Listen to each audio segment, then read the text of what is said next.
স্বাৰ্থপৰ হ'ব পাৰিলোহেঁতেন বম্বেত থাকি পইচা ঘটি ঢেৰ গান গাই পেলাই নাম কৰি মই কিয় ঘূৰি বিচাৰিলোঁ because I have a liability to my পিপল তেওঁলোকে মোক জন্ম দিছে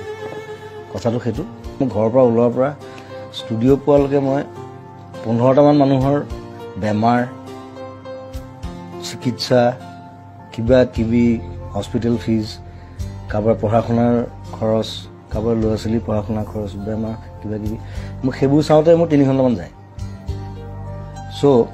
আৰু সেইটোত যে মই এতিয়া সোমালোঁ যে আজি 15-20 বছৰ মই তাৰপৰা ওলাব নোৱাৰোঁ কাৰণ ওলালে মই মোৰ নিজক মই ক্ষমা কৰিব নোৱাৰিম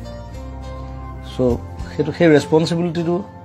তেওঁলোকে ভাবে যে কোনোৱে একো নকৰিলে জুবিন দাই কিবা এটা কৰিব মই কৰোঁ নিজৰ হাতত পইচা নাথাকিলে মই কৰোঁ লাগিলে মই ধাৰ কৰিম কাৰোবাক চ' সেইটোত মই আনন্দ পাওঁ তেওঁলোকে আনন্দ পায় তেওঁলোকৰ মুখত যেতিয়া হাঁহি দেখোঁ